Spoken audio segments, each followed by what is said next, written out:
vamos a empezar a seguir el temario tal cual fue presentado, ¿no? En primer punto vamos a hablar un poco sobre cómo opera el narcotráfico en el Perú. El narcotráfico, tal como lo conocemos, ha venido penetrando en las organizaciones políticas desde mediados del siglo XX. Durante el gobierno de Belaúnde tuvimos el sonado caso de Villa Coca, que involucraba a su ministro del Interior de apellido Berkovich, ¿no? Que también años después su hijo estaría vinculado al lavado de activos junto con Vladimiro Montesinos, ya que su hijo trató de retirar 12 millones de Vladimiro Montesinos del Dayland Bank y del Pacific Industrial Bank de Panamá, bancos vinculados al fundador de Interbank, Carlos Rodríguez Pastor. Durante el gobierno de Belaúnde se dieron la primera construcción masiva de pistas de aterrizaje, pistas para narcoavionetas. Esto vino de la mano de una política de discriminación y segregación a poblaciones indígenas, ¿no? Hubo bombardeos, incluso utilizando napalm contra poblaciones indígenas para desplazarlos de sus territorios ancestrales y permitir la construcción de pistas de aterrizaje para las avionetas, ¿no? Ya posterior al gobierno de Belaúnde, con el gobierno de Alan García, se consolidó un poco más el narcotráfico en el Estado peruano, ya que ya no solamente teníamos un caso aislado, Villacoca, que involucra a un ministro de Belaúnde, sino teníamos ahora a Carlos Lambert, un conocido narcotraficante que era aportante del APRA. Se cuenta, algunos compañeros vinculados al APRA mencionan que Aya de la Torre le retiró la palabra y dejó de hablar con Alan García cuando se enteró que él estaba vinculado a Carlos Lambert, que era un conocido narcotraficante. En algún momento se corta esta relación Aya de la Torre, Alan García, y posteriormente Aya muere y queda Alan García como heredero. Durante el gobierno de Alan García no hubo un solo capo que dirija el negocio de la cocaína, pero sí fueron consolidándose algunos, entre ellos Vaticano y Moscaloca. Ambos llegaron a ser capos durante los 80, los 90, y durante el gobierno de Fujimori ya regresamos a una época como en Belaúnde, donde había varios pequeños capos de la coca. Por un lado tenemos a estas organizaciones criminales de Vaticano, Chibolín es su apoderado. Tenemos la organización criminal de Moscaloca, que cuando cayó preso ofreció pagar la deuda externa. Tal era el caudal que había amasado lavando activos, comprando propiedades, comprando oro, que Moscaloca estaba en posibilidad de pagar la deuda externa peruana. Pero no le valió de nada el dinero porque murió asesinado en un penal, ¿no? Y prácticamente fue transmitido en vivo su asesinato. Esto quedó retratado en una película que se llama En la boca del lobo, ¿no? Y bueno, posteriormente, ya durante el gobierno de Fujimori, tuvimos el apogeo de varios capos de narcotráfico.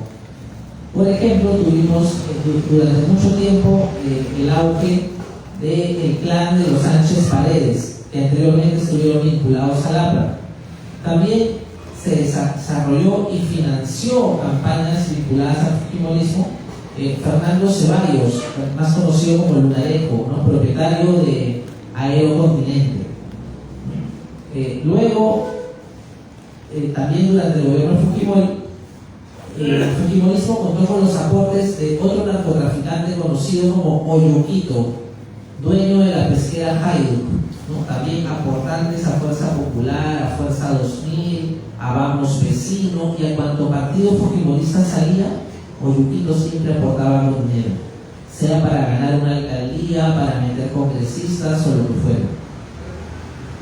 Otro de los narcos que se desarrolló durante la época de Fujimori Bueno, ya mencionamos a Fernando Ceballos Lunarejo de Aerocontinente, a Oyuquito de Hayduk, a Vaticano, que Chibolín es su apoderado, curiosamente, y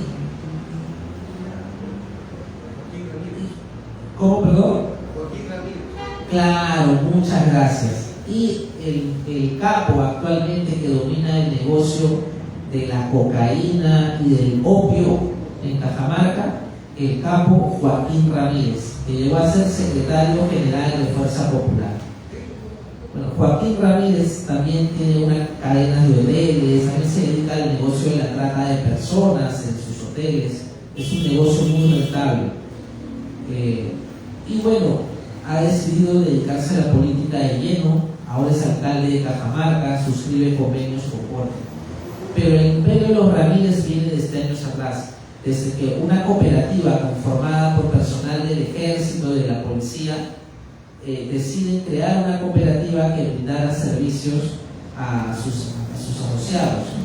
Posteriormente, esta cooperativa fue copada a los cargos del directorio por la familia Ramírez, quienes promovieron la Universidad a las Peruanas, promovieron becas, maestrías para los fiscales, incluida la fiscal de la Nación, la ex fiscal Patricia Benavides, promovieron viajes al extranjero para políticos, para jueces, para de alguna forma comprarlos, promovieron becas para sus hijos, para que no se preocupen, tengan donde estudiar una carrera, e incluso promovieron títulos express, entregaron títulos a quien podía pagarlos o a quien requería de sus servicios. Entonces, Joaquín Ramírez fue el gran beneficiario de la Universidad de las Peruanas, que aparte de lavar dinero del narcotráfico, fue utilizada para enriquecer e inyectar dinero a Fuerza Popular. ¿De qué forma? Simulando contratos. El tío de Joaquín Ramírez era el rector de la universidad y firmaba contratos con empresas de Joaquín Ramírez para alquilar locales, para alquilar simuladores de vuelo, para simular horas de práctica, para simular todo tipo de contratos que permitieran el lavado de activos. Y el dinero que sobraba era utilizado para inyectarlo a Fuerza Popular. Ahora Joaquín Ramírez ya no solamente es el alcalde de Cajamarca, también tiene su banco, su entidad financiera, que se llama Empresa de Crédito Vívela. Hasta hace unos años se llamaba Edipime Mi Casita, y es una empresa financiera como un banco que se dedica a dar créditos a la gente, créditos hipotecarios para que puedan comprarse su casa. Entonces, esta es la forma en la cual los grandes carteles del narcotráfico han lavado el dinero. Joaquín Ramírez lo hace a través del sistema financiero y desde la alcaldía de Cajamarca. Fernando Ceballos Lunarejo lo hacía con una aerolínea, regalaba pasajes a los jueces, regalaba vuelos, tours. Oyuquito de Hayduk lo hacía con una empresa pesquera, con la harina de pescado, la harina de pota. Y así otros grandes empresarios se han ido dedicando de alguna forma a algún rubro o sector de la cadena productiva del narcotráfico. Tenemos el caso en Piura, donde el empresario pesquero Rolando Velasco Heisen cayó con 900 kilos de cocaína camuflados en pota, ¿no? Y como cayó junto con militares, los militares dijeron: no, el señor ha venido a hacernos una exposición porque quiere donar pota al ejército, ¿no? Cuando no existían documentos que prueben esta donación ni nada, simplemente él estaba pagando un porcentaje al ejército porque al comandante Paul Silva para que protejan el cargamento de pota. No esperaban que la policía los allane. Bueno, el siguiente punto en la agenda, vamos a ir bajando un poco en la cadena. Ya vimos quiénes son los grandes narcos y cómo operan, ¿no? Los grandes carteles: Ramírez, Ceballos, el de Oyuquito, el de Vaticano, y cómo de alguna forma cada uno de estos grupos está vinculado quizás a algún partido político, ¿no? Bueno, también hay otro tipo de organizaciones criminales que se benefician del negocio del narcotráfico, ¿no? El negocio narcotráfico, por ser un negocio ilícito e ilegal, requiere de protección, de resguardo. Entonces, hay empresas de seguridad que se dedican que ofrecen estos servicios.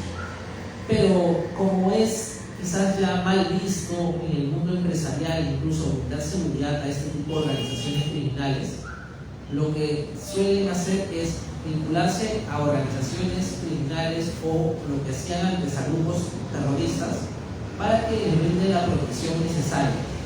Por eso tuvimos durante muchos años en el BRAE a bandas de narcotraficantes que operaban protegidos por remanentes de Sendero Luminoso. En la actualidad, en las zonas de Huancavelica, Ayacucho, Cusco, Madre de Dios, bueno, y en el BRAE en sí, operan diferentes organizaciones criminales que dan seguridad a los narcotraficantes. Tenemos una organización criminal de Brasil que se llama Comando Vermelho, que opera brindando servicios de seguridad, cuentan con armamento, cuentan con vehículos, firman contratos incluso, tienen empresas de fachada para hacer sus contratos. También tenemos otro grupo de organizaciones criminales no tan organizadas, pero sí con una logística que puede sorprender, como son las facciones vinculadas al Tren de Aragua, llámese los gallegos, llámese los hijos de Dios o PHS, Puro Hermano Sicario.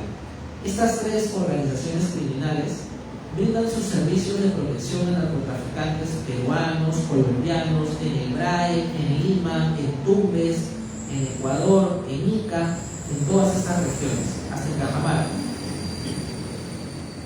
¿Por qué? Porque así como se da el fenómeno de la globalización y se expande la innovación, bueno, también se expande la innovación criminal y las nuevas formas de organización bajo redes, bajo estructuras que no son tan rígidas, que les permite a estas organizaciones criminales recomponerse luego de cada golpe.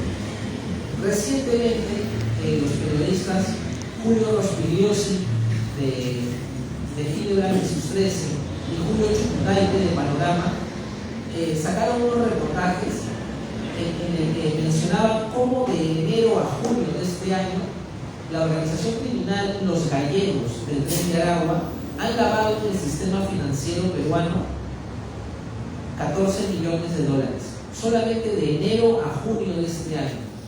Es decir, lo que ha podido generar Joaquín Ramírez en una de sus empresas financieras, que Dime Mi Casita, de forma legal, dando créditos hipotecarios, ese mismo monto, 14 millones, lo ha generado el Tren de Aragua, lavando su dinero en los bancos BCP, BBVA e Interbank.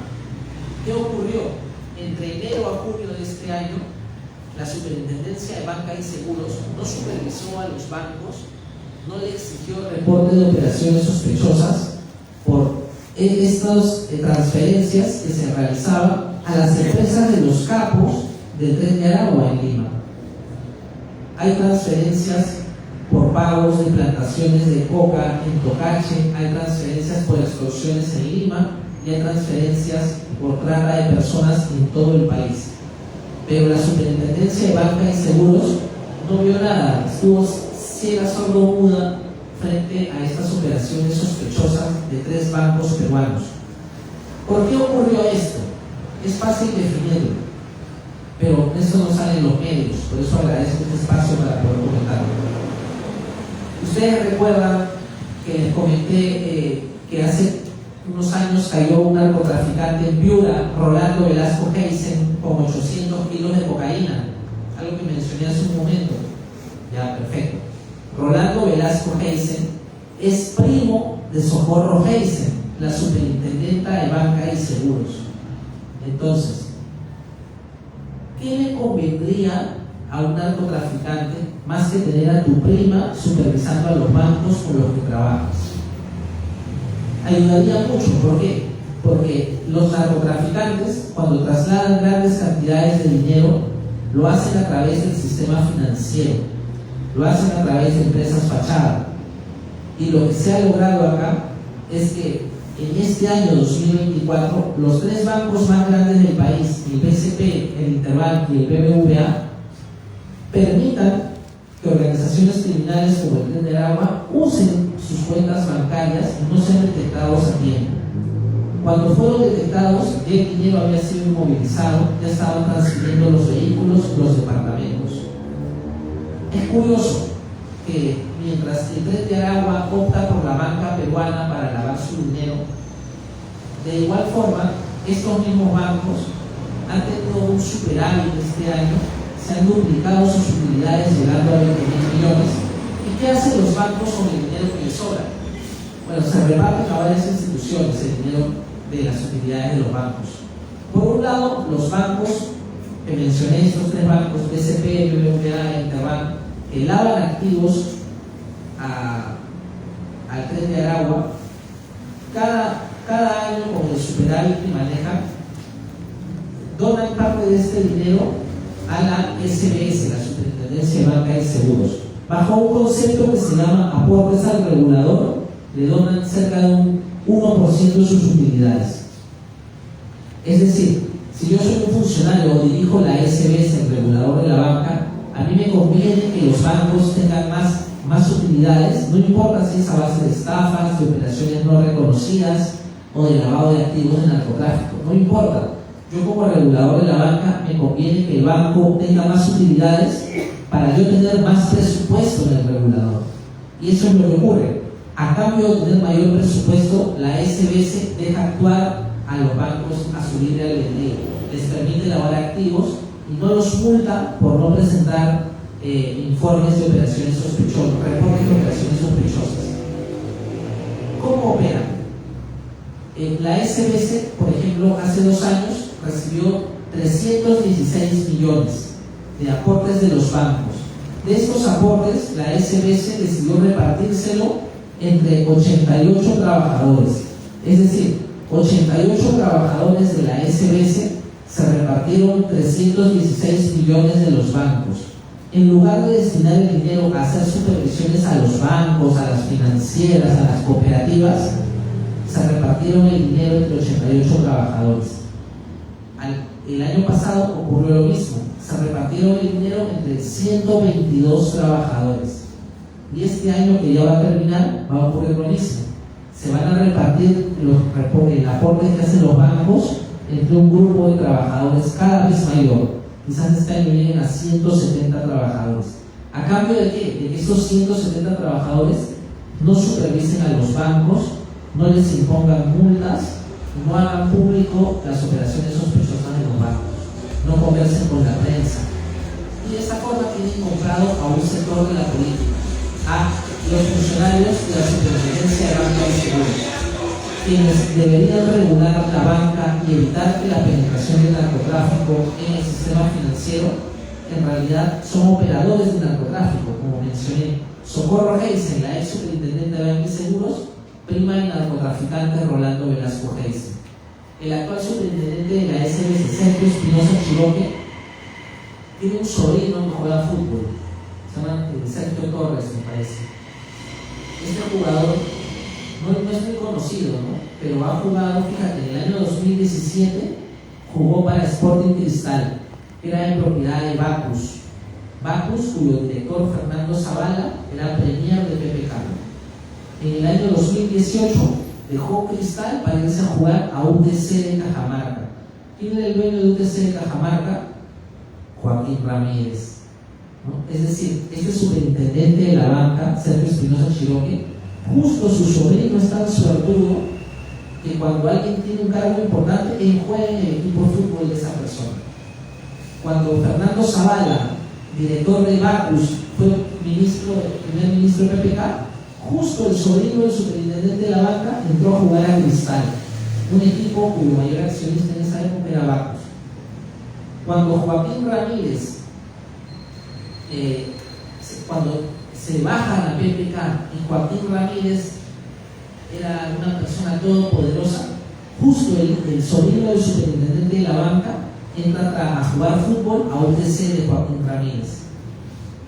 Cuando Keiko tenía 71 congresistas, justo el sobrino del superintendente de la banca, Sergio Espinosa Chiroque, entra a jugar fútbol para el equipo Intigas de Bellido, también otro aportante del fujimorismo. y ex congresista fujimorista. Posteriormente pasa a jugar fútbol en Lavallejo de Acuña, ¿no? Vinculado a los Sánchez Paredes. Luego pasa a jugar fútbol al equipo Cantolao. No se sabe quién es el dueño del equipo Cantolao, los hermanos Mandriotti del Callao. Ellos son los financistas de esta red de corrupción, los Cuello Blanco del pueblo. Es decir, el actual superintendente de la banca, que debería regular a los bancos, entidades financieras que tienen nexos con las organizaciones criminales y el narcotráfico, tiene a su sobrino jugando fútbol para organizaciones, para equipos vinculados a capos del narcotráfico. Joaquín Ramírez, tenemos a Acuña, cuya esposa denunció que se dedicaba al narcotráfico. Tenemos jugando fútbol para Dante Mandriotti, el dueño del Cantolao. Dante Mandriotti, financista de la red Cuello Blanco. Entonces, de esta forma operan las organizaciones criminales para llegar a estos cargos importantes, ¿no? Quizás el negocio no lo hacen directamente con el superintendente de la banca, pero lo hacen con su sobrino a quien le dan trabajo. Igual situación se presenta con otros superintendentes de la banca que deberían regular la penetración del narcotráfico en el sistema financiero.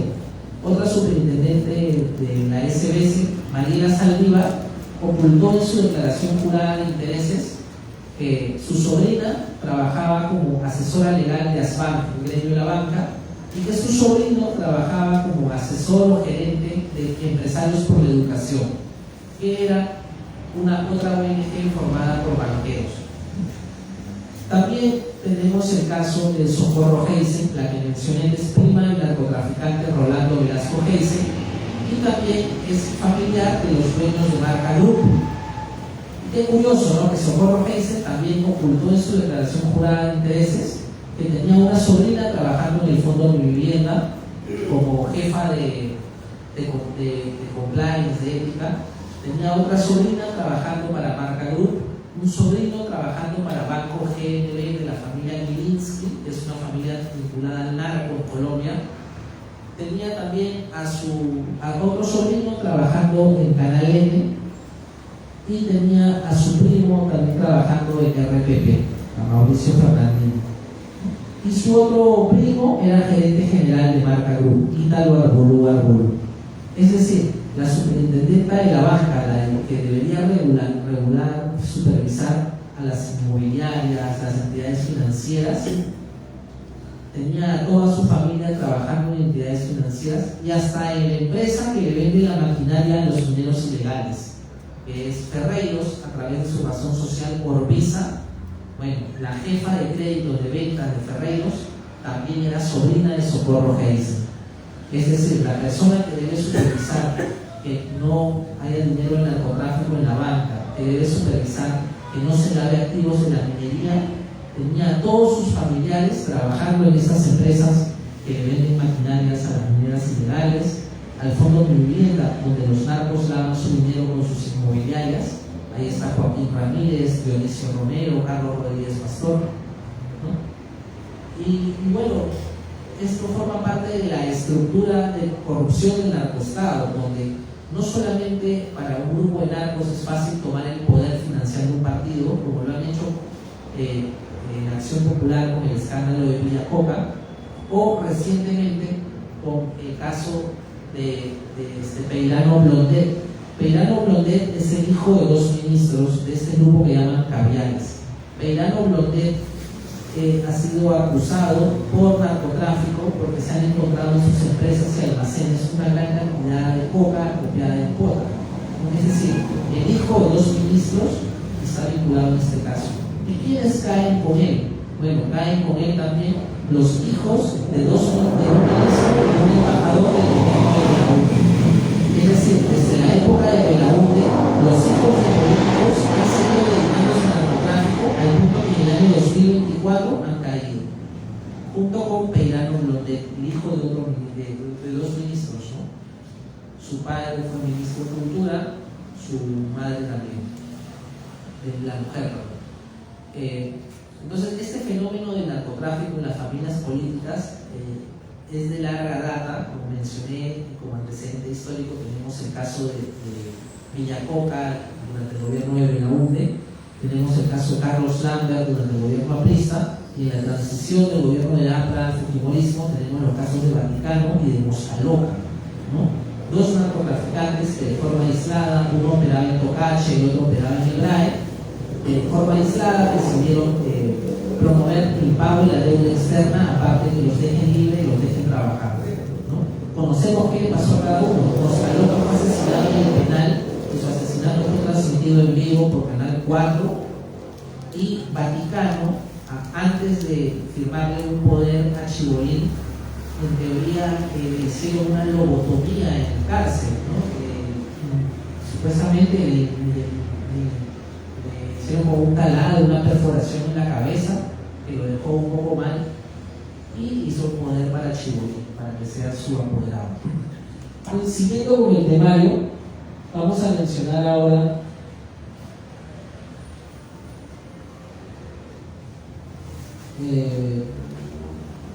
las relaciones de los bancos con el narcotráfico. ¿Está bien? Hace un rato hemos mencionado a cuatro grandes capos de narcotráfico que operaron durante los años 90. Ellos son Fernando Ceballos Lunarejo, de Aerocontinente, señor conocido como Coyuquito, de la pesquera Jaidú, y también hemos hablado de Vaticano y Moscaloca. Bueno, estos cuatro narcotraficantes que he mencionado, y adicionalmente a Vladimiro Montesinos, estos 5 narcotraficantes mantenían sus cuentas abiertas en el banco BCP. Durante todo el proceso de investigación, durante el megajuicio por organización criminal, que ha durado cerca de más de 10 años, 9 años en algunos casos, estos señores han logrado mantener sus cuentas abiertas en el BCP. Han apelado a fallos de Indecopi, han pedido que no se les discrimine. Pese a toda la evidencia, han logrado mantener sus cuentas abiertas en el BCP. ¿Por qué? Porque para el banco BCP es muy importante y significativo los aportes que hacen estos empresarios vinculados al narcotráfico. ¿Por qué? Porque cada uno de ellos ya manejaba una empresa que era exitosa y que representaba un buen cliente para el banco. ¿A qué banco no le gustaría tener como cliente a una aerolínea como Aerocontinente, ¿no? Que peleaba contra la hegemonía del TAM en algún momento? ¿A qué banco no le interesaría tener a una pesquera como Haiduk, que todos los años estaba siempre en verde, en superávit, cada año duplicaba la producción del año anterior? Esto hacía muy atractivo para que los bancos empiecen a captar capital vinculado al narcotráfico y permitían que se usen sus instalaciones y a su personal para que laven los activos. ¿De qué forma? Los mismos bancos ofrecían productos financieros nuevos a estos narcotraficantes, como Fernando Ceballos, quienes tenía varios leasing en el BCP y compraba sus aviones con leasing, incluso en el BBVA. O en el caso de Jairo, que también recurrió a varios leasing y creó fideicomisos para la pesca. También tenemos el caso de... Bueno, entonces este tipo de capitales de empresas exitosas vinculadas al narcotráfico era muy atractivo para los banqueros cubanos. No solo Dionisio Romero, que inició con una oficina en el BCP en Tocache, así como Carlos Rodríguez Pastor Padre inició uno con una oficina de Interbank en el RAE.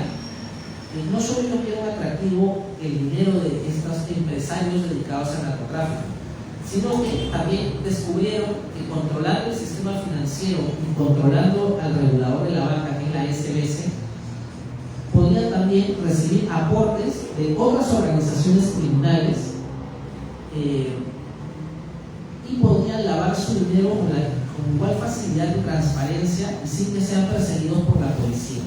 Y eso decidieron hacer. Este es un fenómeno que no es nuevo. En el año 2018, bancos europeos como el Deutsche Bank de Alemania y el banco HSBC de Inglaterra confesaron ante el regulador de la banca de Europa que habían lavado cerca de 1.000 millones al cartel de Sinaloa y al cartel de Jalisco, que son dos clanes, dos organizaciones criminales grandes de miles de miembros en México, y que habían usado dos bancos europeos para poder lavar su dinero y poder sacar la plata por esos bancos y volver a inyectar la plata a México para comprar armas, seguir comprando insumos para la droga y seguir dedicando a sus actividades de extorsión y sicariato, que es lo que más son las actividades criminales a las que más se dedica el cártel de Sinaloa y el cártel de Tijuana. Ese fenómeno que ocurrió en Europa, que se descubrió en el año 2018 gracias a la investigación que llegó acá a Perú, que se llama Dinero Leak, acá en Perú también tuvo su correlato. En el año 2018 se descubrió, por ejemplo, que el banco Interbank de Carlos Rodríguez Pastor y Fernando Zavala, durante el año 2018 permitió que el cartel de Cali, de los hermanos Rodríguez Orihuela, estos que salen en la serie Narcos, puedan lavar 2 millones usando sus oficinas acá en Perú. ¿Cómo los narcos del cartel de Cali lavaron 2 millones en la banca peruana en Interbank? Lo cuento de una forma muy sencilla. El cartel de Cali, constituido por los 4 hermanos Rodríguez Orihuela, había logrado cierta hegemonía en Colombia, al mismo tiempo que en Medellín operaba Pablo Escobar. Pablo Escobar había logrado el control del mercado de la cocaína en Colombia y controlaba, digamos, toda una zona, la mitad de un país. Y la otra mitad del país estaba en manos de otro cartel, que era el cartel de Cali, compuesto por 4 hermanos, los hermanos Rodríguez Orihuela. Ellos el año pasado han sido juzgados, 12 de ellos en Estados Unidos, y han confesado a qué políticos compraban. Han mencionado a políticos peruanos. Entonces los hermanos Rodríguez Orihuela, para copiar un poco, porque ustedes saben, uno no solamente se innova para cosas buenas, también se innova para cosas malas, para delinquir. Entonces ellos vieron que Pablo Escobar tenía una política muy buena de crear equipos de fútbol, de construir estadios, de equipar, construía también farmacias, tenía su propia cadena de farmacias, hasta creó un laboratorio para hacer sus insumos para cocaína, pero para también trabajar en insumos médicos. Entonces el cartel de Cali vio con buenos ojos esta política y, siguiendo la iniciativa que tuvo Pablo Escobar de crear una cadena de farmacias que venda medicamentos a precios bajos en Medellín, ellos dijeron: vamos a hacer lo mismo en Cali, vamos a crear una cadena de farmacias que les den medicamentos baratos y de calidad a la gente de a pie. El cartel de Cali, este grupo de narcotraficantes colombianos, fundan una cadena de farmacias que se llama Colfarma. Esto lo pueden buscar en internet. Y resulta que con Colfarma empezaron a abrir sedes en todos los países. Colfarma también llegó acá a Perú y fue a través de la oficina de Interbank que los representantes de Colfarma del cartel de Cali retiraron 2 millones del banco en el año 2008. Este reporte de operación sospechosa recién fue analizado en el año 2011, casi 5 años después. ¿Por qué? Para permitir que prescriba, que no pase nada. Porque, como mencioné, la banca tiene comprada a los funcionarios de la SBS que los supervisan. Les dan trabajo, les dan becas, les dan bonos, cosas así, a ellos o a sus familiares. Entonces, de esta forma fue que se encubrió cómo desde el año 2008 el Banco Interbank estaba siendo usado para lavar activos del cartel de Cali.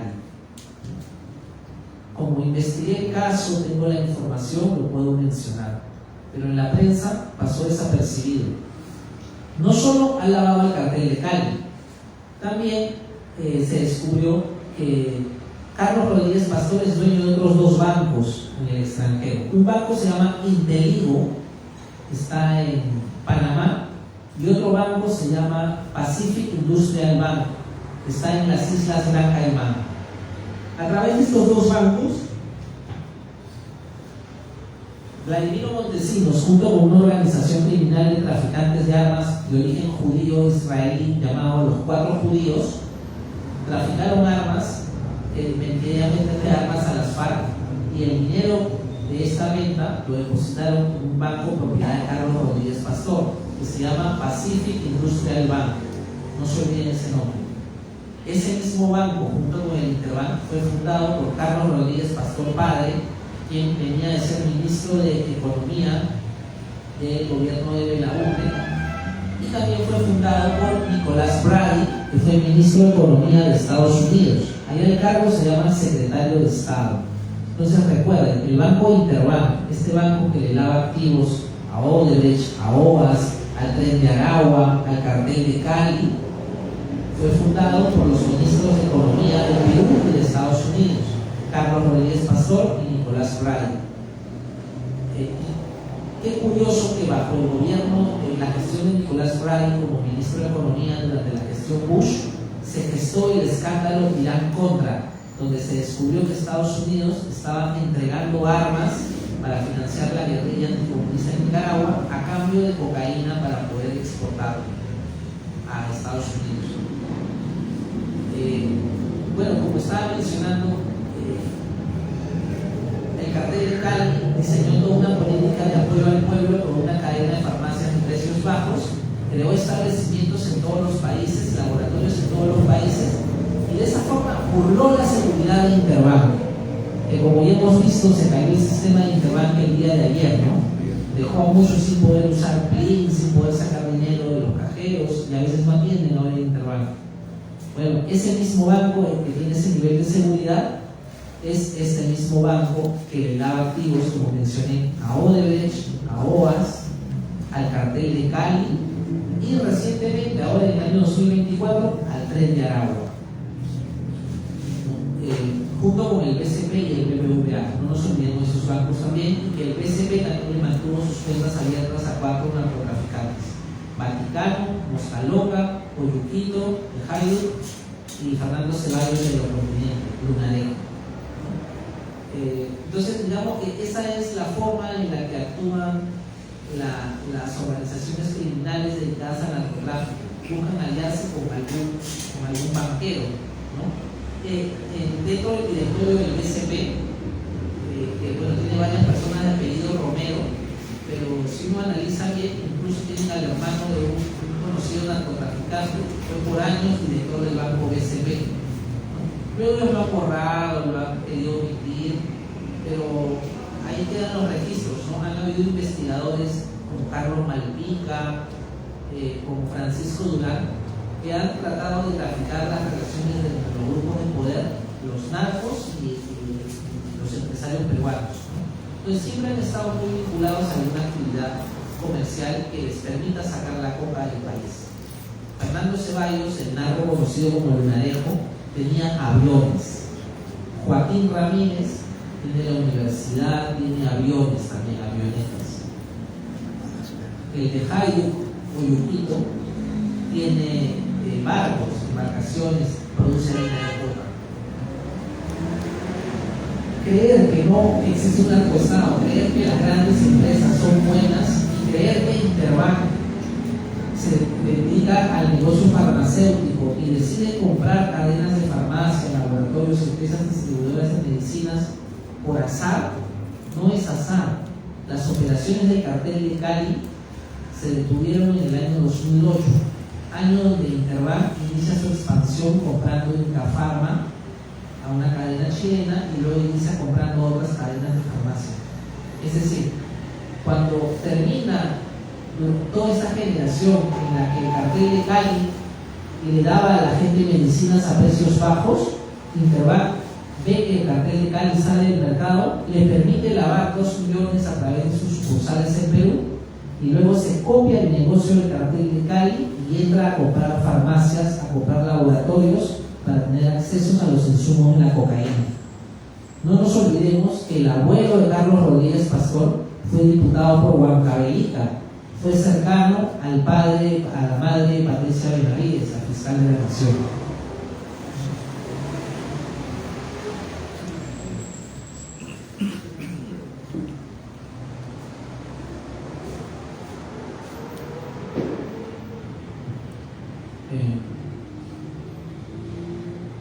Y bueno, ya hablando un poco más, ya hemos comentado cómo está constituido el narcotráfico en Perú, ¿no? Hemos mencionado que este grupo de narcobanqueros como Carlos Rodríguez Pastor, durante el gobierno del PPK, lograron poner 5 ministros. Pusieron a Fernando Zavala, de ministro de Premier, pusieron a Alfonso Grados Carraro, vicepresidente de Interpol, lo pusieron como ministro de Trabajo. Cayetana Aljovín, directora de Interbank, la ponen como ministra del MIDIS. Bruno Yufra, también director de Interseguros, lo ponen como ministro de Producción. Y así fueron replicando y poniendo en diversos cargos de poder a directores del grupo de Interbank. Posteriormente, hemos visto el apogeo de narcobandas, bandas armadas, que han empezado a operar dando seguridad a estas organizaciones criminales. Pero es, como mencioné, esto es un fenómeno en el que las empresas de seguridad privadas ya no quieren entrar a dar protección. Los militares que han dado protección a narcotraficantes han ido cayendo, como es el caso del general Paul Silva, que cayó con 900 kilos de coca en Piura. Y es eso que ha llevado incluso al día de hoy a que sean policías, personal de la actividad e incluso comandantes generales de la policía los que den seguridad y protejan las operaciones de narcotraficantes. Ahora vamos a mencionar brevemente las operaciones vinculadas a organizaciones criminales de 5 comandantes generales de la policía. ¿Está bien? Como para hacer un recuento. Algunas de estas organizaciones criminales se dedican al narcotráfico. Algunas no se dedican al narcotráfico, pero sí son organizaciones criminales. Y a ver, terminando esta mención, pueden sacar su propia conclusión. Empezamos de atrás hacia adelante, de adelante hacia atrás. Uno de los últimos comandantes generales de la policía vinculado a una organización criminal es el comandante Jorge Angulo Tejada. Jorge Angulo Tejada tiene una hija que trabajaba para Willax como maquilladora. Uno puede decir, ¿qué tiene de malo que su hija trabaje, déjala trabajar? ¿Qué tiene que ver que sea maquilladora? No tiene nada que ver con política. Bueno, era maquilladora, trabajaba para Willax. ¿Eso qué significa? Que quien determinaba su sueldo, los bonos y los acuerdos que puedan darse era Erasmo Wong, un investigado por lavado de activos con un desbalance patrimonial de 35 millones. Entonces, es muy factible que Erasmo Wong acuerde hacer una transacción, una transferencia a favor de la hija de ese comandante general de la policía, y todo queda dentro de un acuerdo entre privados, porque los contratos laborales son contratos entre privados, que a menos que un juez te exija mostrar el contrato y los acuerdos que tengas, no hay obligación de mostrarlo. Entonces, de esta forma, la organización criminal de Erasmo Wong, dedicado al lavado de activos, pero no por narcotráfico, sino que entendido por desbalance patrimonial, por evasión tributaria, y por las ventas de azúcar, esta organización tenía en su planilla a la hija del comandante general Jorge Angulo Tejada. Un dato curioso es que cuando cae una organización criminal llamada Los Malditos de Lima Sur, que se dedicaban a la trata de personas, una organización criminal compuesta por peruanos, por los hermanos Vega, y incautan varios prostíbulos, entre ellos el que se llama Emporio, muy conocido en Barranco. Incautan el prostíbulo Emporio y automáticamente Jorge Angulo Tejada, junto con Raúl Alfaro, entonces comandante general de la policía, Raúl Alfaro Alvarado, se asignan para la policía el prostíbulo. Y uno creerá, bueno, pues ahí tendrán algún tipo de actividades, lo usarán para recreación de la policía, para hacer un centro de terapias, ¿no? Por lo que tienen jacuzzis, cosas así, los masajes. No, simplemente transfirieron la propiedad del prostíbulo Emporio a la policía, a Jorge Angulo Tejada, al comandante general de esa época, Raúl Alfaro Alvarado, y al día siguiente siguió operando como si nada hubiera pasado. Es decir, las chicas que hacen trabajo sexual y muchas veces están en un régimen de trata de personas, Pasaron de pagarle diario a la organización criminal de los hermanos Vega a pagarle a la organización criminal Policía Nacional del Perú para seguir trabajando en ese prostíbulo.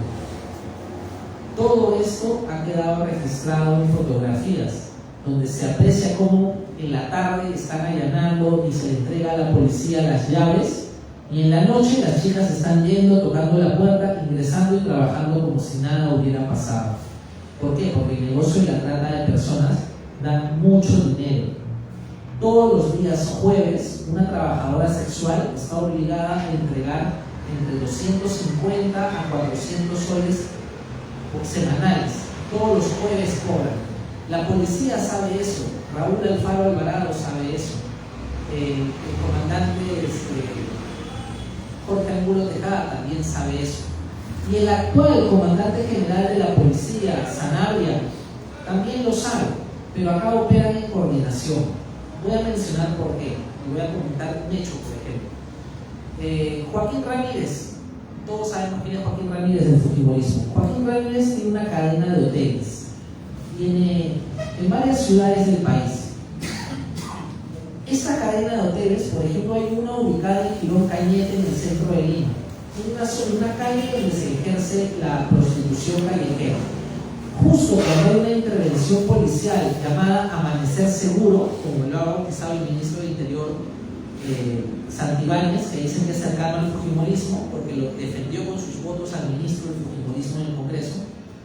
Justo cuando hay el operativo Amanecer Seguro, cierran todos los hoteles, cierran todos los prostíbulos, excepto el hotel de Joaquín Ramírez.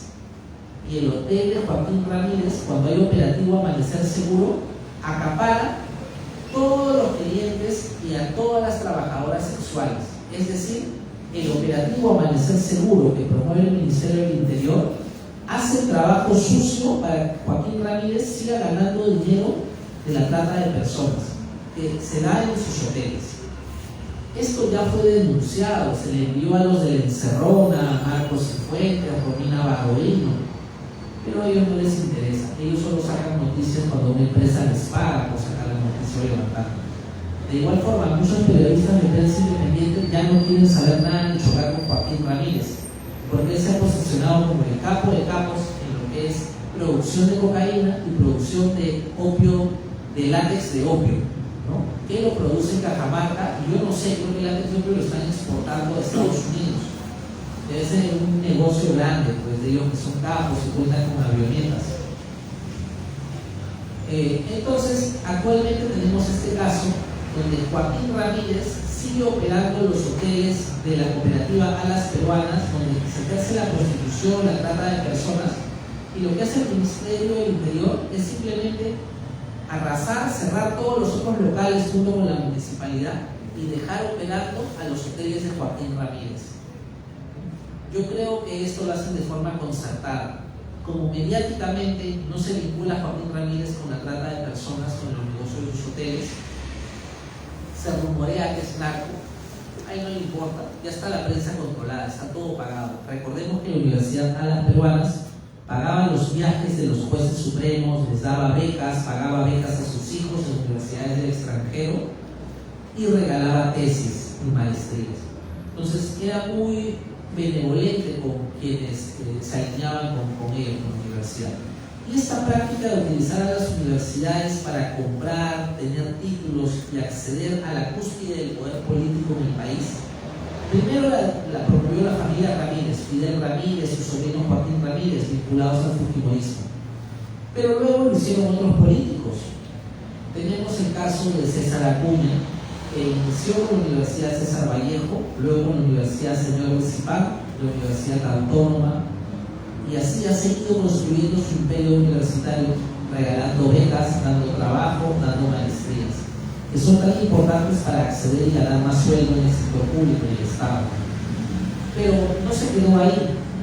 Carlos Rodríguez Pastor, este mafioso que le ha lavado dinero a Odebrecht, a OAS, al cartel de Cali y al tren de Aragua, este mafioso también vio como que podía beneficiarse creando su propio imperio universitario y optó por comprarle al papá de la congresista Roselia Muruz la Universidad UTP por 180 millones.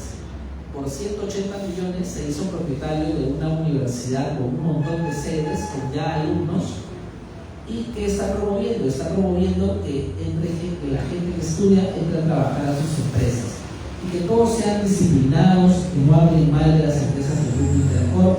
Si hablas mal pierdes parte de la beca, si hablas mal de castigo no te voy a dar trabajo.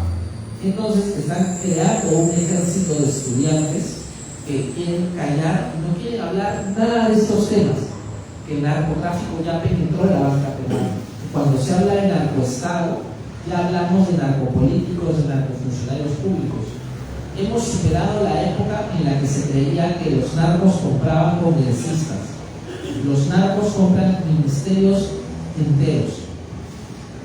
Hay otro policía muy curioso, el señor Óscar Arriola, ¿no? Óscar Arriola fue jefe de la DIRCOTE, la Dirección contra el Terrorismo. Entonces yo me pregunto, ¿cuál era la intención de él de dirigir la DIRCOTE y al mismo tiempo cobrar las farmacéuticas de sus primos? Porque él cobraba mensual cerca de 8.000 soles por ser consultor de unas farmacéuticas. Bueno, quiero mencionar algo. Los remanentes de las organizaciones terroristas como Sendero Luminoso y otras operan en el BRAE y en otras zonas dando protección a los narcotraficantes. Entonces, cuando estos remanentes de organizaciones terroristas eran identificados y se les detenía, algo con lo que caían era con los insumos químicos, que es algo muy valioso. ¿Qué entidad tiene control sobre insumos químicos en Perú? Bueno, son dos entidades, la SUNAT y la DIRCOTE. En la DIRCOTE estaba este policía Óscar Arriola. Entonces, ¿qué ocurría con las incautaciones que hacían en las bases narcoterroristas? Que llamaban así. Eran solo narcotraficantes que operaban en el CAI. ¿Qué ocurría con las incautaciones? Hemos incautado 3 toneladas de cloro. Hemos incautado 500 kilos de hoja de coca. ¿Qué ocurría con todos estos insumos? De éter, de etanol, de querosene, que se usan para la fabricación de cocaína y de otras drogas. Estos insumos pasaban por la DIRCOTE y Óscar Arriola tenía la facilidad de declarar como que se estaba quemando ese insumo o se lo podía vender a sus primos que tenían farmacéuticas, porque recordemos que las empresas farmacéuticas también compran estos insumos regulados como es querosene, cloro, coca y otras más. Entonces, esa es la importancia y lo que vincula a los negocios farmacéuticos con el narcotráfico. Y puntualmente con la Dirección contra el Terrorismo, que estuvo a cargo de Óscar Arriola, que por 12 años cobró de empresas farmacéuticas, al mismo tiempo que incautaban insumos para fabricación de cocaína. Bueno, otro de los policías que está vinculado a estas organizaciones criminales es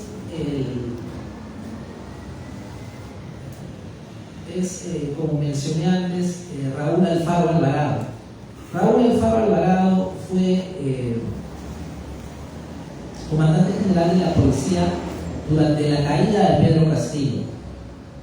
De forma coincidente, un mes atrás de que caiga Pedro Castillo, Raúl Alfaro Alvarado recepciona una donación del gremio de banqueros. Recepciona 27 vehículos, 100 motos, todo valorizado en cerca de 4 millones de dólares. Uno dirá, bueno, es una donación que le hicieron a la policía, no tiene nada de sospechoso. Pero coincidentemente, el banco BBVA, que ahora se sabe que también le lavó 14 millones al Tren de Aragua este año, el banco BBVA organizó el partido de Fulvito de la policía. Y lo más interesante, cuando en la canchita se estaba desarrollando el partido de Fulvito, los del BBVA colocaban un módulo para darles crédito a sola firma a todos los policías que querían sacarse un crédito de 120.000 soles a sola firma. Es decir, el Banco BBVA, vinculado a la pesquera TASA, que lava activos, que hace pesca negra, que trafica licencias y que a través de Oscar Peña Aparicio le paga a los jueces cuello blanco para obtener medidas cautelares que les permitan seguir pescando con licencias pesqueras que no le pertenecen. Ese banco BBVA le organiza sus partidos, su campeonato fulbito a la policía. Y en el mismo campeonato fulbito otorga créditos de hasta 120.000 soles a sola firma. Este operativo de compra de policías también lo realiza en la Fiscalía, pero sorprendentemente a la Fiscalía no solo dan créditos del BBVA, también está el Interbank y el Scotiabank. Ambos bancos dan créditos de hasta 120.000 soles, 220.000 soles y más por estos créditos a sola firma. ¿Qué ganan con esto? Ganan meterse al bolsillo a los fiscales, ganan meterse al bolsillo a la policía y que de alguna forma ellos no investiguen o no indaguen más allá de lo evidente, de lo que puedan encontrar. Esta forma de compra, como he mencionado, no llega solamente a superintendentes de la SBS, el regulador de la banca, llega a fiscales que reciben donaciones, que reciben préstamos, llega a jueces que reciben viajes, que reciben maestrías, que reciben invitación para que sus hijos sigan estudiando, y también llega a la policía organizándole su campeonato de fulbito, dándole préstamos a sola firma y también dando donaciones a la policía o arreglándole su vehículo, que es lo que hacía el grupo Intercorp a través de la ONG Integridad. Y bueno, más o menos este es el recorrido para explicar cómo opera un narcoestado. No basta tener congresistas vinculados al narco, porque un congresista no puede hacer mucho, pero sí lo puede lograr teniendo ministros, teniendo presidentes de organismos reguladores, comprando fiscales de la nación, policías y jueces. Y de esta forma ya está, digamos, consolidado un narcoestado en el Perú desde hace 30 años. Y bueno, quería agradecerles a todos por este espacio para compartir la información que tengo. Y bueno, si hay alguna pregunta, estoy atento para poder discutirla. Muchas gracias y nuevamente disculpas por la demora. De verdad, encantado de poder compartir la voluntad con ustedes. ¿Preguntas? Ya, ok. ¿Quién hace preguntas para el micrófono? Buenas. La pregunta es si el expresidente del Congreso también está relacionado con este tema del narcotráfico, porque tengo entendido que hubo denuncias, pero si no me equivoco, las personas que conocían que él estaba involucrado fueron asesinadas o algo así. Sí, brevemente, el expresidente del Congreso, William Zapata, fue jefe de la región policial, de la región militar Piura. Entonces, la región policial Piura está acá, el casino donde se reunían los narcos está al costado. Y él tenía un ingreso directo al casino. ¿Okay? Él estaba en el atestado original y lograron cambiar el atestado. Y uno de los policías que participó en esta incautación de la narcopota es el mayor Manuel Hilario Rosales. Él participó en ese operativo. Yo coincidí con él denunciando a Patricia Benavides, porque él, cuando él fue criminalizado, lo mandaron a la cárcel y en la cárcel lo quisieron matar. Y en la cárcel, la organización criminal de Patricia Benavides le ofreció ayuda para sacarlo de la cárcel, pero él, en lugar de recibir la ayuda, los denunció. Lo hizo bien, porque ahora salió y ya la gente sabe que él fue inocente, ¿no? Y él fue uno de los policías que incautó la pota allá en el casino de los militares. Y los militares le apuntaban, los militares querían detenerlo, creían que la policía estaba alineada con el narco. Él demostró que había policía buena, policía que no tenía miedo, y incautó eso. Él me comentó que cuando él estuvo en la cárcel, cambian el atestado policial y sacan a William Zapata. Ya, William Zapata era un protegido porque era el jefe de los militares de esa zona. Eso le permitió luego continuar su carrera política y prácticamente se borró de la historia que él fue parte del caso narcopro, porque los militares brindaban protección a los narcos, a Rolando Velasco Heisen, que es primo de la superintendenta de banca Socorro Heisen. Y y hasta ahora permanece esa mafia. Y ese partido Avanza País defiende a esa mafia de los banqueros y defiende a los reguladores. Buenas noches, mi pregunta era sobre Luis Rodríguez Pastor, que fue ministro en el tiempo de Belaúnde.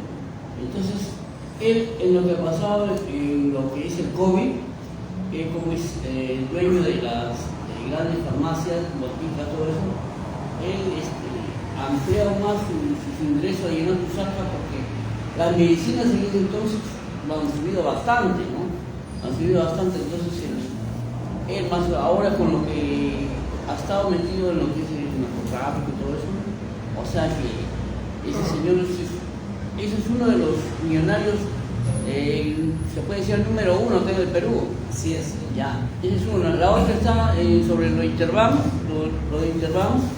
Bueno, yo supuestamente, antes de escucharle a usted, yo supuestamente pensaba de que ellos, a través de trabajadores o ex trabajadores que estaban trabajando dentro del banco, supuestamente ellos han hackeado, ¿no? Porque ellos tienen todos los datos de las personas, ¿no? Que guardan su dinero ahí, pero ahora ya usted nos ha aclarado ya la cosa es diferente, hay algo más concreto, más sólido en todo lo que de acuerdo a la charla que usted nos ha dicho, ya está mi pensamiento está más claro ya. Claro, porque es raro que un banco salga aceptando que los han hackeado, que nos han robado los datos. Ellos ya han ido experimentando esto, años antes han ido probando, siempre que ha pasado ya eso, nos han hackeado. ¿Por qué lo hacen? Justo el día de ayer que falla Interbank, ese mismo día, el fiscal Domingo Pérez, luego de 5 años, recién pide suspender el cobro de peaje Lima Expresa, que era de OAS, de Vinci, un peaje de Odebrecht, ¿no? Entonces, luego de 5 años pide suspender los peajes. Y ustedes saben cuál es el banco que recauda el dinero de los peajes. Es Interbank, pero lo ha hecho de esta forma. En el contrato figura que el banco que recauda el dinero, que fue el acreedor permitido que impuso el dinero, fue el Deutsche Bank, un banco alemán. Pero en papeles sale que el banco alemán se retira del país en el año 2011, donde PPK era su apoderado en Perú. PPK suscribe el retiro del banco Deutsche Bank. ¿Y quién se queda a cargo de sus cuentas, de sus cobros? Interbank.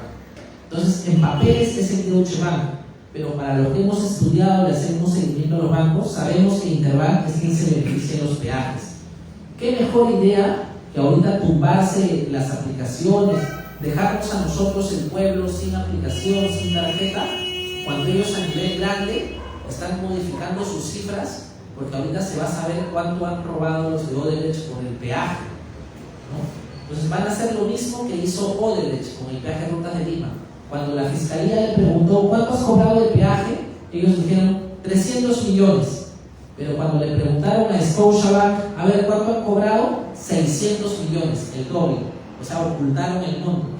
Ahora OAS, Vinci, quiere hacer lo mismo con Interbank. Quieren ocultar el monto de lo que han robado de peajes. ¿Y qué mejor forma de entrar en mantenimiento? De generar caos financiero.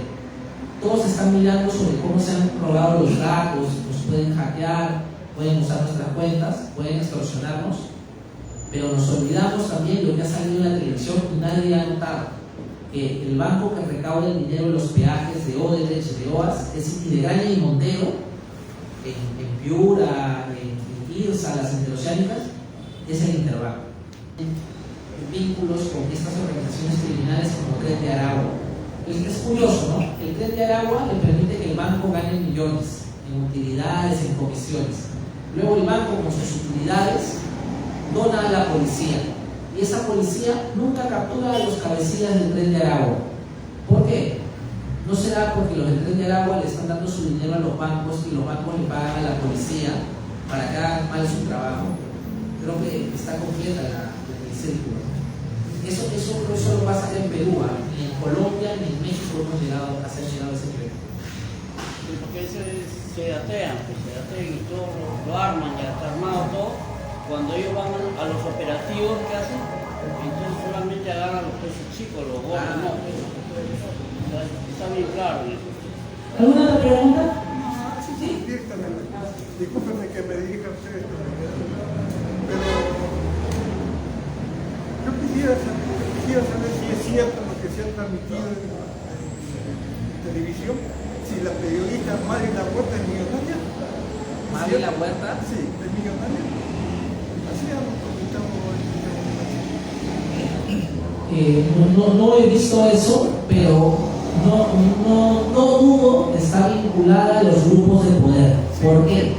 Porque desde hace varios años, los periodistas que hablan en la televisión no responden a los intereses de la gente. Como una periodista que habla, ¿no?, de la realidad que está en esto, se presenta que es millonaria, dice esto. Entonces, ¿para qué?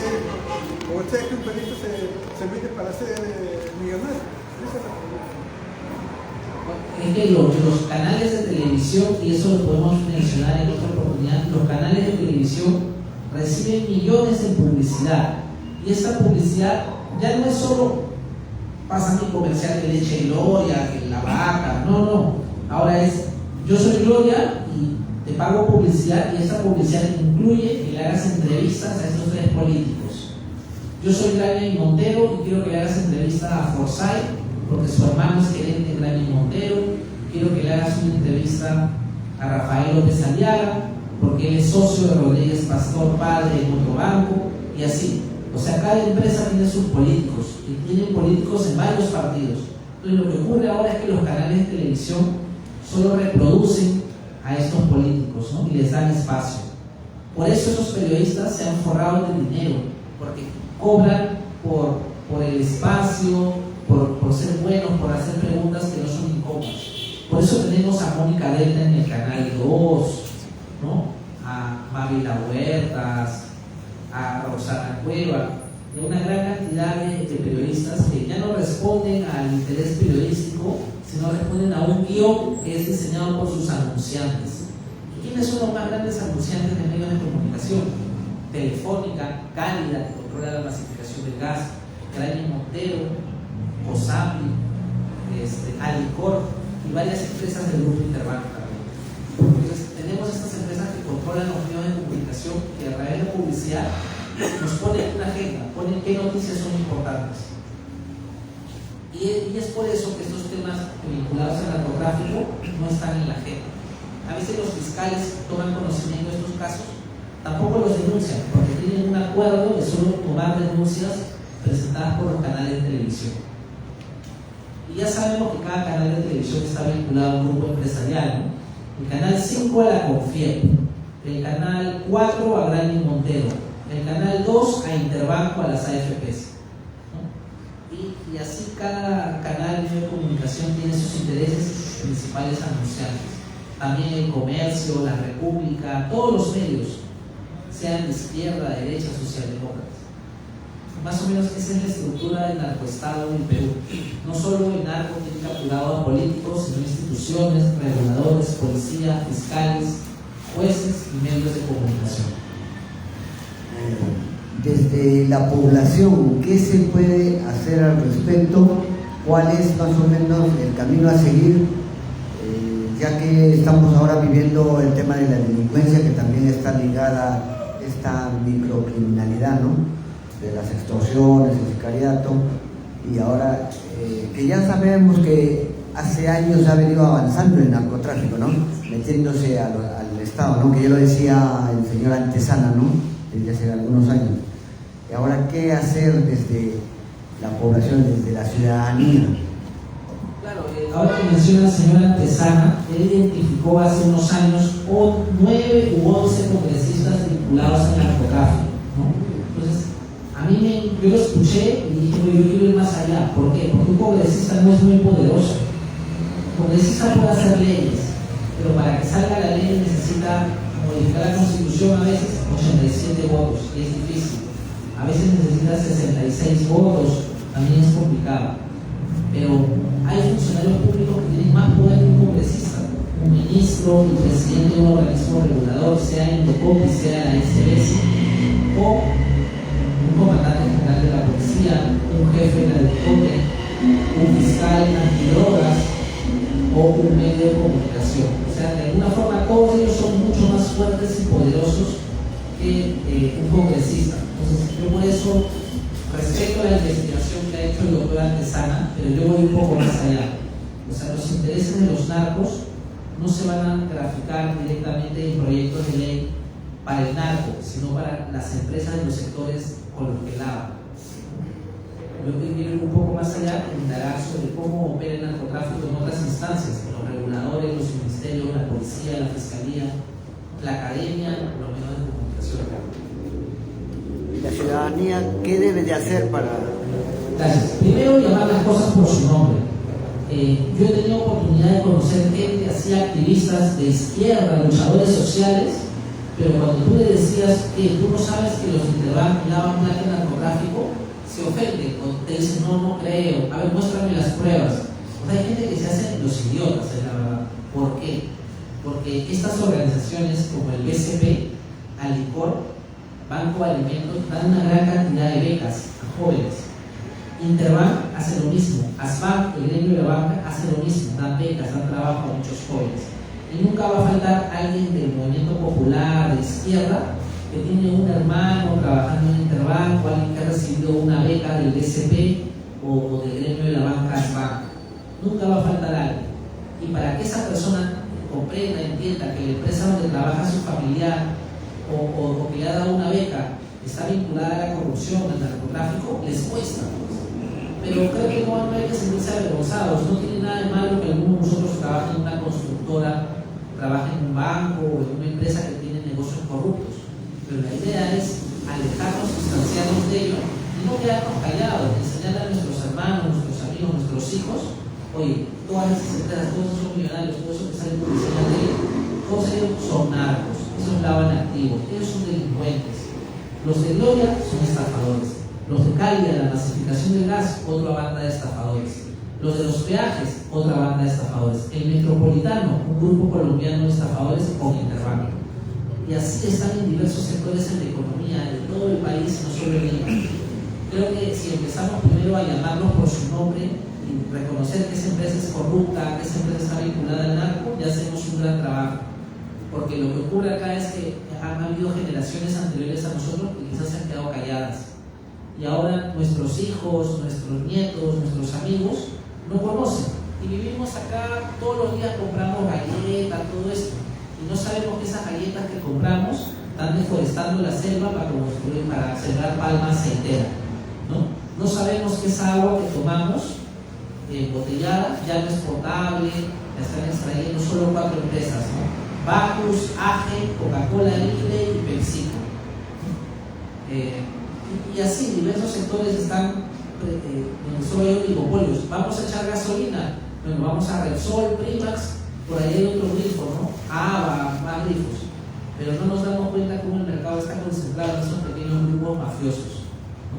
Y lo mejor sería siempre llamar las cosas por su nombre. Esa es una empresa mafiosa, es una empresa corrupta. Y si podemos organizarnos y presentar denuncias contra los abusos de estas empresas. Desde que el grifo Primax o Repsol no te da boleta, o desde que tienes un problema con un banco que te atiende mal o te discriminan, no te quieren dar un crédito o te ponen muchas condiciones, desde ahí pedir el libro de reclamaciones, contactar con una asociación de defensa del consumidor como la que represento y denunciar a estas empresas, ir hasta el final y no tener miedo. Hay movimientos sociales que están propugnando un boicot hacia esas empresas, que justamente está el BCP, la Alicor y otras más, que justamente apoyan más a la, digamos, a la derecha, al Congreso, al Ejecutivo, que están en esta, ¿no?, mafias. Entonces, ¿qué opinas tú sobre ese tema del boicot a estas empresas? Hay una especie de boicot tributario y también un boicot de no consumir productos de estas empresas. Bueno, es muy bueno, sería interesante. Por ejemplo, hace años trabajé una campaña para informar a la gente qué aceites no eran de Alicor, porque Alicor compró 16 empresas de aceite. O sea, no compró 16 marcas, compró 16 empresas de aceite, al punto que Alicor tiene 32 aceites distintos, ¿no? Entonces, así es fácil engañar a una ama de casa, y las bodegas no saben que también todos sus productos son de Alicor. pero poco a poco han empezado a entrar diferentes productos que le hacen la competencia, Beltrán, Bells, una serie de marcas incluso, ¿no? No importa si son extranjeras o no. La idea es quizás dejar de consumir a ese oligopolio. Es difícil, porque Alicorp llega a la última bodeguita más alejada del país. Así como antes hacía Gloria, Coca-Cola, que llegaban a la última bodeguita, estas empresas hacen lo mismo, tienen una logística muy grande. Creo que el boicot está bien, pero siempre hay que estar atentos a quienes dirigen la campaña, porque por ejemplo, no sé si recuerdan, hubo un grupo de gente que protestaba contra el Metropolitano, ¿ya? Esa protesta contra el Metropolitano se convirtió en una protesta, ejecutivo dale plata al Metropolitano. Las firmas que recibieron al final las presentaron al ejecutivo pidiendo que le den dinero al Metropolitano, y le dieron dinero al Metropolitano. ¿Saben quién se quedó con el dinero del Metropolitano? Las 4 empresas le pagaron su préstamo que habían sacado a Cofide, y Cofide le pagó a Interbank. Es decir, Interbank se benefició y usó a un par de jóvenes así universitarios medio huecos, pues, que no sabían nada de la vida, los usó para que protesten contra el Metropolitano sin saber que con sus firmas estaban logrando 128 millones que terminaron en manos de Interbank. Y así hacen los grupos de poder, financian ONGs feministas, ONGs de derechos humanos, ONGs de medio ambiente, que no tienen nada de malo las políticas y las luchas que tienen. El problema está cuando son usadas por los banqueros, por los grupos de poder, y lo que es peor, por grupos narcos, para dirigir campañas, para desprestigiar o para mover la atención hacia otro lado. Durante la época de la construcción de Interoceánica, Odebrecht contrató ONGs de medio ambiente para que exageren los beneficios de tener una carretera que atraviese la selva. Cuando Intercorp decidió expandirse al mercado de la salud, de las farmacias, al mercado de la educación y al mercado de la alimentación, yo les hago una pregunta a todos ustedes. En un hogar, en una casa, ¿quién vela por la salud, la alimentación y la educación de los hijos? ¿Quién vela en una casa? La mamá, ¿sí o no? Ya, estratégicamente, Interbank, como estaba expandiéndose el sector salud, alimentos y educación, empezó a financiar a la ONG feminista Flora Tristán. Nosotros hemos visto a la ONG feminista Flora Tristán protestar contra los abusos de la educación de los colegios Innova School, con la mala educación de la Universidad UTP, contra los abusos del mercado mayorista Santanita, que es de propiedad de Interbank, o contra el uso de pesticidas en los alimentos que se distribuyen, o contra el oligopolio de farmacias, y cómo en la pandemia nos vendían medicamentos paracetamol que costaban 20 centavos, nos lo vendían ¿a cuánto? 100 soles, 50 soles. ¿Ustedes vieron a esa ONG protestar o algo por cómo se afectaba la economía de las mujeres? No. ¿Por qué? Porque ya estaba financiada para enfocarse solamente en temas de género, en temas de violencia. La misma práctica que hizo Odebrecht de financiar ONGs de medio ambiente para que exageren los beneficios de Interoceánica, la misma práctica tuvo Intercorp financiando ONGs feministas para que no mencionen nada de su expansión a mercados que eran dominantes de la mujer, donde la mujer es el principal consumidor de sus productos. Y esto se viene replicando en diferentes ámbitos. El BCP tiene un convenio con la otra ONG feminista Manuela Ramos para que las chicas de su ONG sean agentes BCP en provincia. Entonces, esto es muy atractivo porque hace que jovencitas de Lima puedan darle créditos a señoras, a madres de familia independientes en las regiones. No tiene nada de malo el programa, es muy bueno. Yo he sido becado por una de estas organizaciones feministas, por Flora Tristán. El problema está cuando a cambio del dinero decides callar y no denunciar que este banco está lavando activos de narcotráfico, está lucrando con el precio de las medicinas, o que está dando educación que no es de calidad y que prácticamente extorsiona a los padres de familia para que paguen pensiones altas.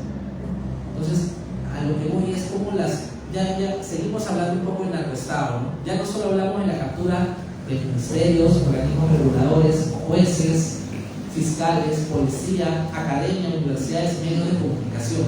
Ya llegamos a cómo el narcotráfico también captura las ONGs, cómo las organizaciones criminales, Odebrecht, Intercorp, también el BCP y Dionisio Romero también capturan a las ONGs. Lo mismo que hizo Gloria con las asociaciones del vaso de leche en los 80, los 90, ahora lo hace Alicorp con el Banco de Alimentos que le distribuye alimentos gratuitos a las ollitas comunes. ¿Y cuál es su discurso a las ollitas comunes? Uy, mamita, acá está, ten tu fideo, no hables mal de Dionisio Romero, acá Alicorp todos somos buenos, no hables mal de una vaca, todo bien con el SP. Y ese es el discurso que le imponen a las señoras.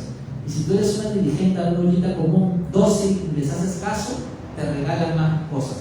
Como hacía Gloria, que tenía su empresa Cemento Yura, que le regalaba a las dirigentes de Vaso Leche su bolsa de cemento con la que muchas han construido sus casas.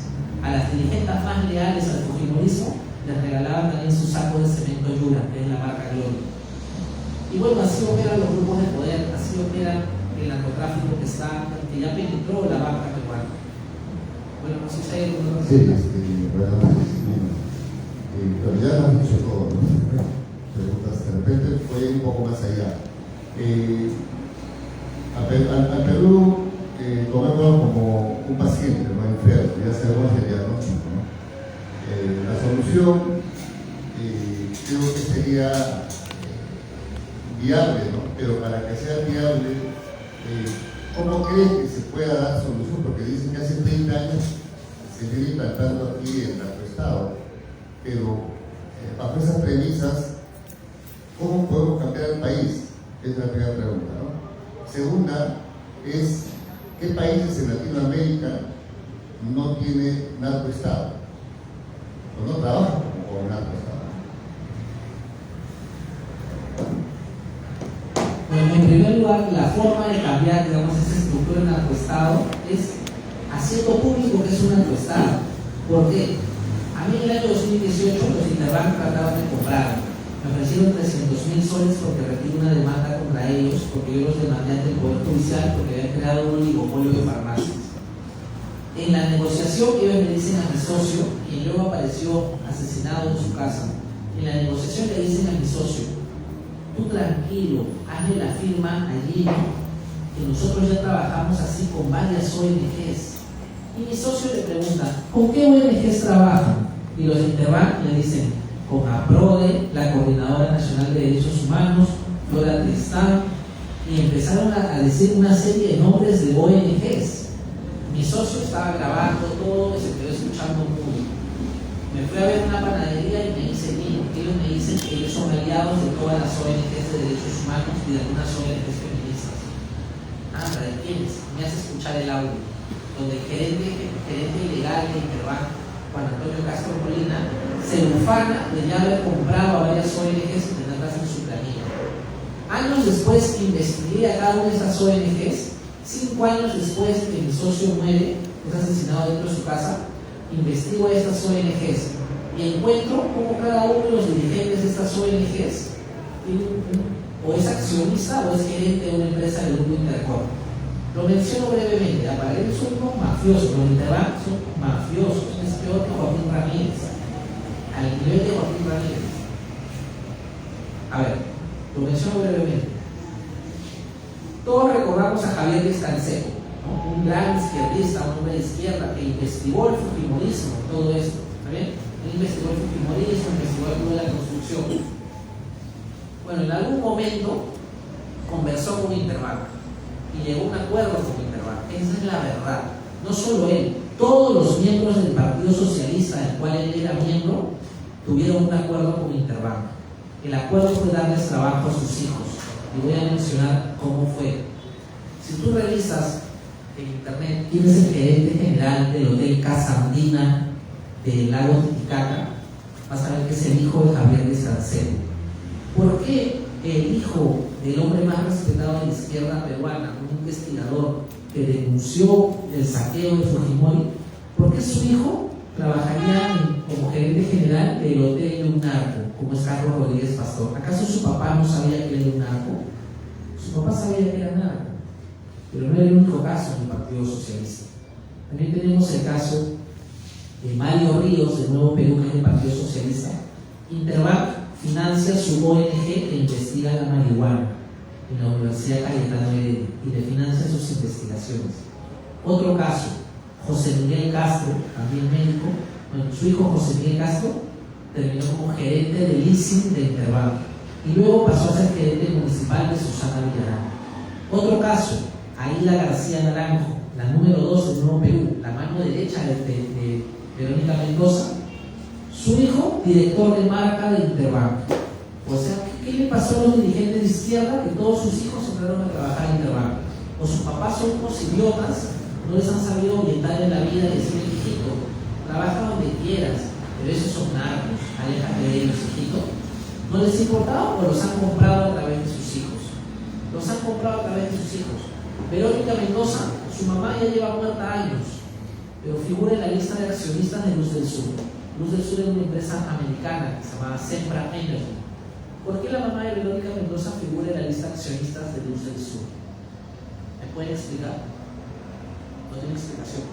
¿Por qué la hermana de Jenny Dador, esta dirigente, feminista, secretaria de la Coordinadora Nacional de Derechos Humanos, una de las ONGs más representativas del país, que congrega 80 ONGs de derechos humanos? ¿Por qué su hermana es accionista de Interbank y cobra dividendos todos los años? Qué curioso, ¿no? O sea, ¿por qué no nos cuentan un poco cómo sus hermanos hicieron accionistas de Interbank? Porque de esta forma Interbank compró a las ONGs de derechos humanos. ¿En qué momento Interbank compra a las ONGs de derechos humanos? Este banco que llaman los caviares. Durante el gobierno de Valentín Paniagua se acuerda crear la Comisión de la Verdad y Reconciliación. ¿Está bien? Cuando se crea la Comisión de Verdad y Reconciliación, se nombra al gerente general de Interbank, Ramón Balúa Alzamora, presidente de la comisión. ¿Qué tiene que ver un banquero con la comisión que va a dar reparaciones a las víctimas de terrorismo? No tiene que ver nada, excepto que este presidente de Interbank, Ramón Balúa Alzamora, elegía qué ONGs participaban junto con él. Y participa APRODE, cuyo hijo, el fundador, es gerente general del Hotel Casandina en el lago Titicaca. Participa la Coordinadora Nacional de Derechos Humanos, cuya hermana, la actual secretaria, es accionista de Interbank. Participa gente vinculada al Partido Socialista, de Aida García Naranjo, cuyo hijo es director de marca de Interbank. Y así participan en la Comisión de la Verdad y Reconciliación diferentes políticos cuyos hijos o familiares se vuelven accionistas o gerentes vitalicios de Interbank, de por vida. Porque los contratos, cuando te compra una de estas empresas, en el contrato te pone, tú vas a ser gerente de por vida hasta que te mueras. Y eso es algo atractivo que hace que te vendas. O lo que hacen con las ONGs, les dan dinero mensual o anual, a cambio que hagan sus marchitas, a cambio que le paguen a practicantes. Y bueno, cuando se gestó la Comisión de la Verdad y Reconciliación, compraron a los dirigentes de las organizaciones de izquierda y de derechos humanos, en la época de Toledo ya. Entonces, ¿por qué ese informe de la Comisión de la Verdad y Reconciliación no recoge información sobre la voladura de Torres, que fue tan importante? Porque se dice que la voladura de Torres fueron operaciones especiales realizadas por la policía y el ejército, ¿no? Para asustar y hacer creer que hay un mayor avance de Sendero Luminoso. ¿Quién se beneficiaba con la voladura de cada torre? Una empresa que se llama Bacongesa, del vicepresidente de la CONFIEP, Melio Valareso, que actualmente está prófugo por evasión tributaria. Logró que le archiven todos sus delitos, pero no le archivaron defraudación tributaria. Está prófugo por ese delito, pero él cobraba por cada torre que se caía, porque ya tenían un contrato para reconstruir cada torre caída. Además, contrataban un seguro y un reaseguro en Estados Unidos. ¿Quién cobraba el reaseguro?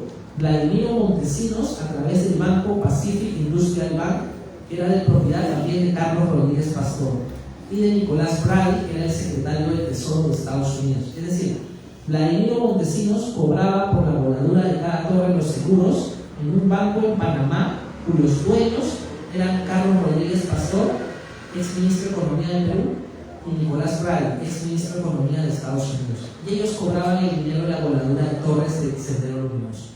Así está construido el narcoestado del Perú, con empresarios que se han beneficiado y han comprado políticos de izquierda, dirigentes de ONGs de derechos humanos, para que creen una historia que le llaman la historia socialdemócrata, la historia caviar, que no reconoce a los banqueros y a los empresarios que se han beneficiado de la guerra interna. Y bueno, espero que eso haya sido ilustrativo. Y bueno, hasta luego. Por favor, adelante. Bueno, ante todo quería, yo también he escuchado a Javier Tejada, justamente él menciona que actualmente en el Perú ya no hay capos, ¿no? Del narcotráfico, lo que hay son empresarios entre comillas, podemos decir, empresarios que tratan de expandirse, crecer, ¿no? Y sobre todo ver sus temas, sus negocios, ¿no? Entonces, por eso el Estado ha sido formado prácticamente por partidos políticos que son patrocinados por el narcotráfico, ¿no? Actualmente los políticos prácticamente ya son parte de las mafias narcotráficas. Lo que yo quiero contar es lo siguiente. En México, por ejemplo, se ve varias mafias y se puede identificar, ¿no? La mafia de Sinaloa, son conocidas. Pero en Perú no hay, o sea, no hay capos que se ven actualmente. Entonces, estamos viendo más bien una lucha, ¿no? Entre liderazgos de esas mafias, ¿no? Que están utilizando partidos políticos como el APRA, ¿no? Que ha estado básicamente a tomar el Estado, donde tiene a toda su familia, bisnietos, ¿no? Y todo ha sido tomado totalmente. Una mafia que tiene larga data contra otra mafia aparentemente que está viniendo con mucha fuerza, ¿no? Y todo se ha mencionado el tren de Aragua, ¿no? Entonces, es de nuevo, que son últimos años. Entonces, el intervalo, ¿no? Tiene mucho que ver con eso. Entonces, son fuerzas que están viendo y realmente a dónde vamos, ¿no? Porque esas marcas de sus intereses propios, pero creo que, como dice acá el cartel, dice empresas transnacionales, o sea, ven intereses de afuera. Realmente a dónde va esto, ¿no? ¿Qué es lo que quieren hacer?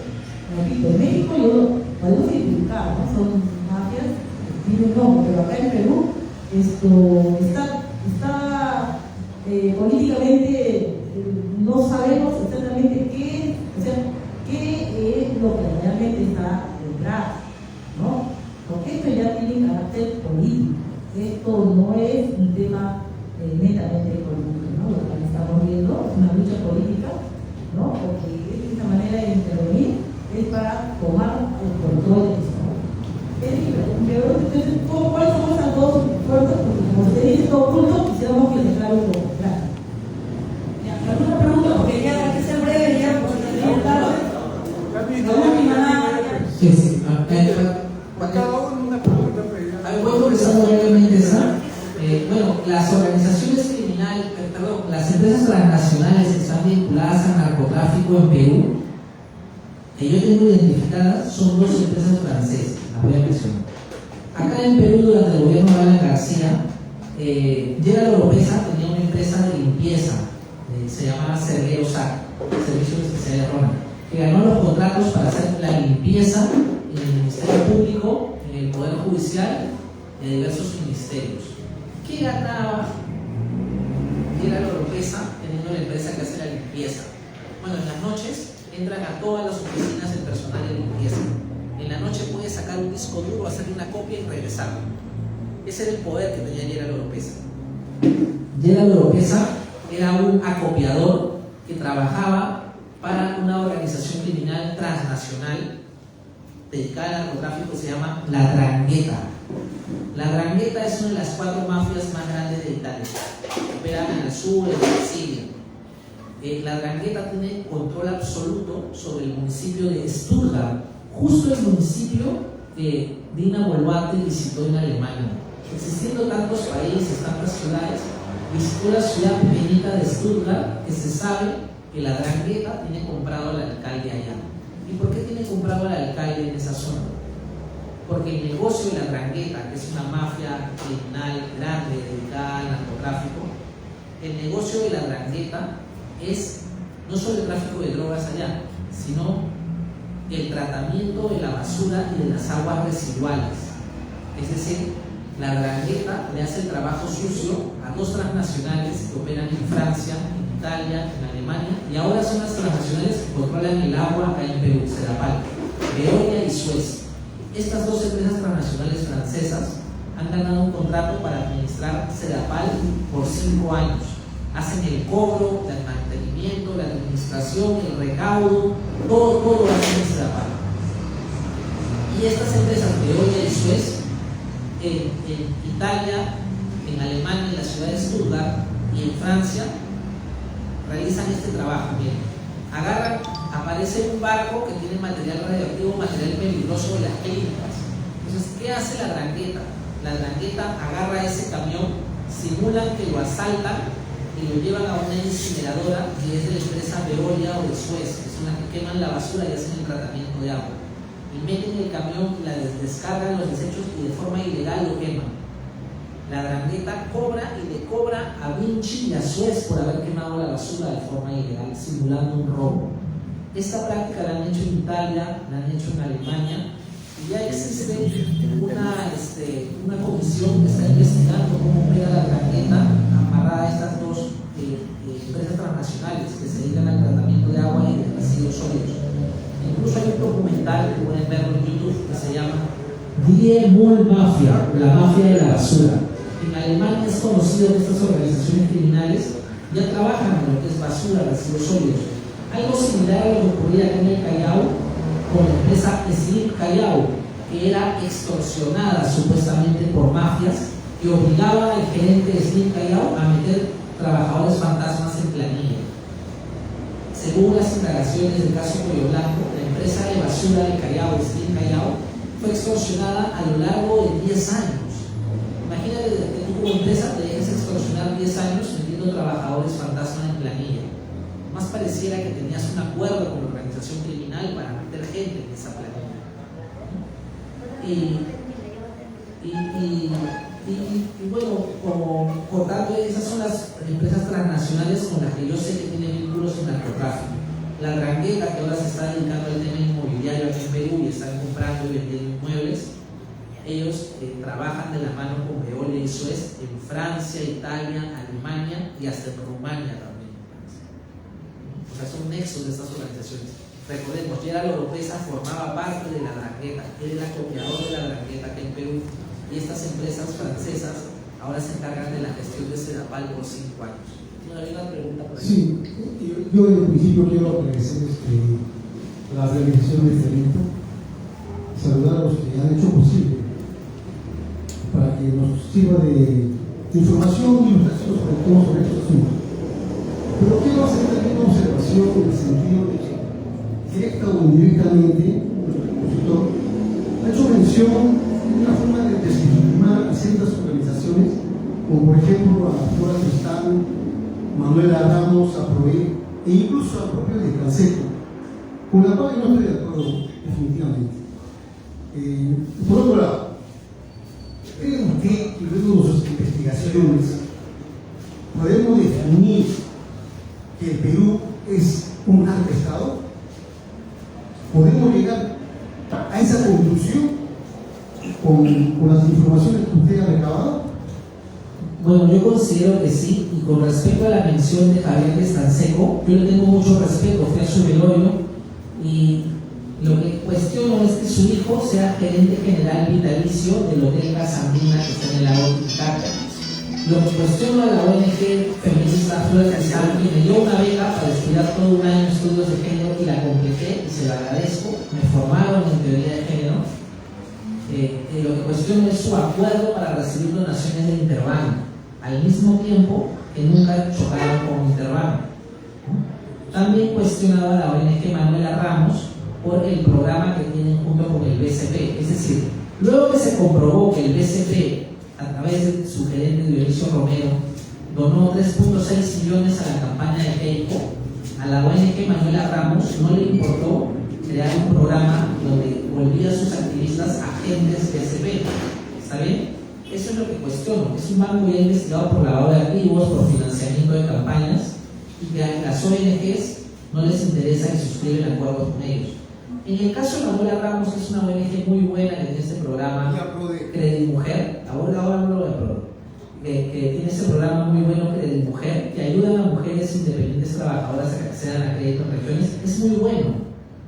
El problema es que lo desarrollan con el BCP, existiendo 16 bancos, pero por eso hay un oligopolio. Como es el banco que tiene más agentes, más agencias, es muy fácil llegar a una de estas ONGs que trabajan en conjunto en este programa Credimujer. Es muy bueno. Recordemos que la ONG Manuela Ramos fue suspendida del programa de Perú debido a que se descubrió que se estaban pagando sueldos entre ellas. Es decir, las mismas directoras de Manuela Ramos estaban pagando sueldos, ¿no? Y por eso fueron sancionadas. Violeta Bermúdez fue abogada de Susana Iguchi. Y el esposo de Violeta Bermúdez, de Manuela Ramos, el señor Samuel Abad, es el abogado de las empresas de peajes Odebrecht, Yoas, ahora Vinci, de los franceses, justo los que están vinculados a la Drangheta. Entonces, creo que estas ONGs cuando nacieron cumplieron ideales muy buenos de contribuir a la lucha contra la violencia contra la mujer. Pero a la fecha han encontrado un modus operandi en las donaciones de empresas. Ahora, sobre APRODE mencioné al hijo de Javier Descanseco. Este es hijo de Javier Descanseco con la señora Panizo, el miembro de APRODE. Y este hijo es gerente general vitalicio del Hotel Casa Andina en Lagos de Titicaca. Yo estoy mencionando un hecho objetivo, le tengo el mayor respeto a Javier Descanseco, a la ONG APRODE que participó en la Comisión de la Verdad y Reconciliación y ha sacado adelante tantos casos. No es mi intención faltar el respeto.